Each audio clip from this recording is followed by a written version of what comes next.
basically. Wingy Boxing IFL TV in association with MTK Global.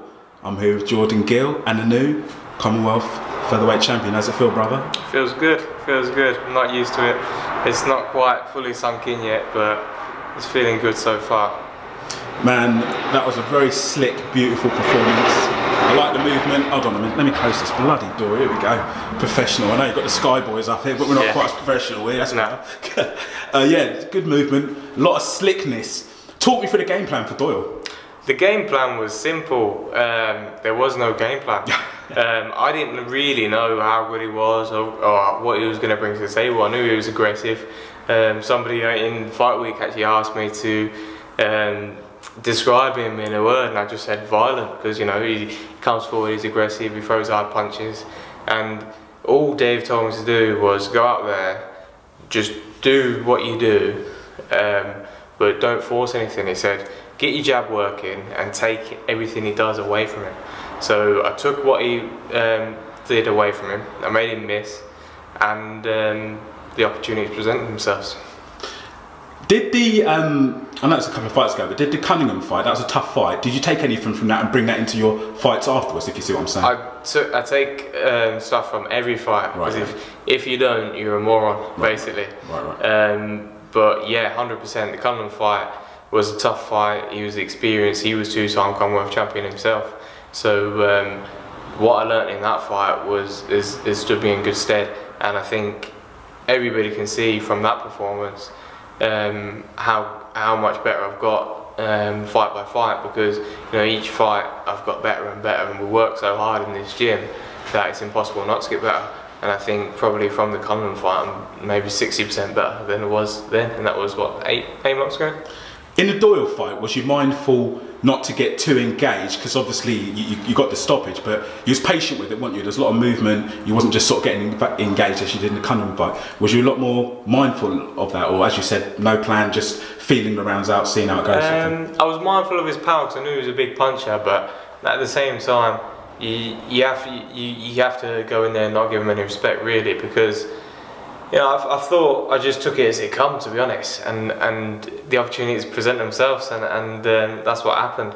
But obviously he can punch, but people think that because you're a boxer and a mover that you've got no chin at all, and I think that's just ridiculous. So obviously I got caught a few times, you can see by my face, but you know, he never troubled me once. And you said when you saw that belt, or when you got that belt, I was overhearing you, the Titanic music play. One of my friends sent me the stoppage from Saturday night, and he put in the background the Titanic music. There was the proper one, was the one with the flute, you know, the one that goes wrong. Yeah, yeah, that would have been even better. But no, it's just hilarious, isn't it? But my phone's gone mad ever since the fight. Like, it's just been crazy. Everybody's been messaging me and ringing me, and it's good to have the support. And what's your thoughts on Frampton Warrington? Good fight. It's a great fight. How do you think it plays out? Absolutely great fight. I've got an unpopular opinion. I think Warrington's going to beat Frampton. I think he's going to be a bit too strong for him, a bit too big. I think Frampton's best days were at super bantamweight, and I just like Warrington. I just like the way he fights. I think he's very smart. He's smarter than people give him credit for, because he's a come forward, aggressive fighter as well, and he's entertaining. People think that's what he does. He's a fighter, but he's always setting you up for something. He's always thinking on his feet, and he's always thinking. So he does it in a smart way, and defensively he's quite cute as well. You know, when he's inside, he's moving his head, he's dropping off the shots, and I just fancy him to be fresh, and he has the momentum as well. And your mate Tony Bellew going up against Usyk. This could be his final fight. What are your thoughts? How do you think it plays out, man? This will be his final fight. Not could be. Otherwise, he's told me his missus is going to divorce him if he has another fight. All right, cool. I think it's a great fight, and I think Tony's got to be at his best to beat him. And I think from what I've seen of him in the gym recently, he is at his best. And I think he's looking fresh. He's looking like, because what he needs is a challenge, and he needs people to say, you're not going to win this fight, and that's what everyone said. Obviously, he's a heavy underdog with the bookies, and you know he's up against it again. So he's going to go in there. He's going to be smart. The thing what people don't realise about Bellew is how fast he is. He's such a big guy. Well, you've seen him on pads. Of course, yeah. He's vicious, quick, and he can punch as well. The thing with him is he's got enough power to hit. If he hits any man in the whole world, he could knock him out. Any man. And you know, Usyk's just a man. Everyone's human. So I think I can even see Tony outboxing him, but I think he's going to be cagey early on. I think Tony's going to take a couple of rounds to work him out. I think once he does work him out, it's going to be Tony's fight, and the experience is going to start. Experience is going to come into play. He's going to start landing on him, and I think mid to late, probably 8 or 9, I can see Tony landing with a body shot and taking him out. Who do you want next, Jordan? Now you got that title. I guess I got to call you out now, innit? Yeah, that's the thing. I don't know. You know, I like challenges. You know, everyone in our gym loves challenges. Right. Okay. We want the biggest and the best fights, and I don't want to stay at. Like before this fight, I said Commonwealth title was not my end goal, because everyone's like, oh, it's a massive thing. It's a massive title. Well done if you win this. You're gonna be like, you'll be recognised as the Commonwealth champion. I'm like, yeah, it's fair enough, but this isn't my end goal. This isn't the biggest thing in my life. I think this is just a stepping stone. The beginning, and obviously, if I said that, I did say it a couple of times. I didn't call Ryan Doyle a stepping stone because I thought that would be disrespectful. He's a good champion, but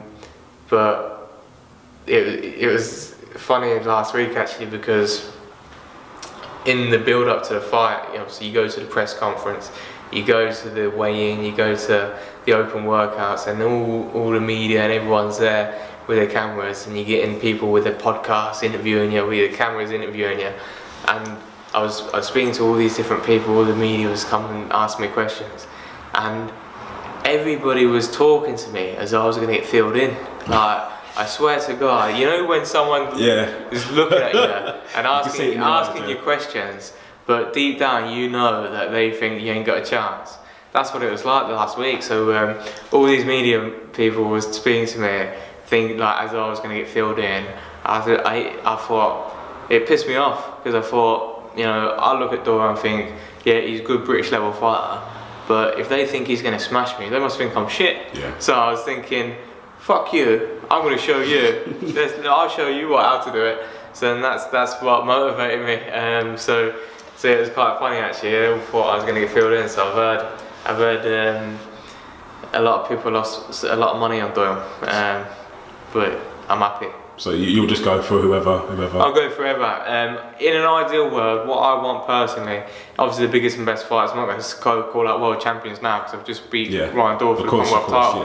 But a good move for me next would be Kiko Martinez for the European. Okay. And that's a big fight because... Fight. And he's tough, he's rugged, isn't he? Yeah. In the way that I see it now is, I've just beat Ryan Doyle for the Commonwealth title. And it's not beating him, it's the fashion that I beat him in, because I don't think I lost a round. I don't think I looked at any point in danger of losing a minute, and I stopped him in 7 rounds. It was a good performance. I didn't really feel like I even got going. But if you think about it, Ryan Doyle got a draw with Isaac Lowe. Isaac Lowe got a draw with Ryan Walsh. Ryan Walsh is the British champion. They're all around that level. They're all like just as good as each other. Ryan Doyle beat Reece Bellotti. They're all at that level. And if I've gone and done a performance like that against one of them guys at that level, I think I've won a domestic title and I've proved myself to be on a level above domestic titles.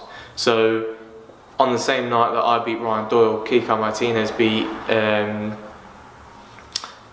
Mark Vidal for the European title in Spain, battle of 2 Spanish fellas, and he won it in good fashion. Always coming back Martinez, isn't he? He is, that's the thing, he's been around a long time. He's still only 32, so he's got like plenty left in him. He gave Warrington a really good fight, a really close fight last year, so it'd be a really tough fight. But like I said, I love to challenge myself, I'd see that as a really good next step for the European title. And that at 24 years old, if I can win a European title, I'd be over the moon. And then I'd be looking, who's next? Who's next? Okay. So yeah, that'd be a great fight. Obviously, he's been in with Frampton twice, Quigg, Leo Santa Cruz. He's been over to America and won a world title. He's former world champion. I mean, who doesn't want to be in them sort of fights? Unless you're a big shithouse. But we don't breed them like that here in Dave Colwell's gym. We want the biggest and best fights. Jordan, thanks for speaking to Wingy Boxing IFL TV. I'll let you enjoy the new belt, and we'll catch up soon, brother. Appreciate it. Thank you.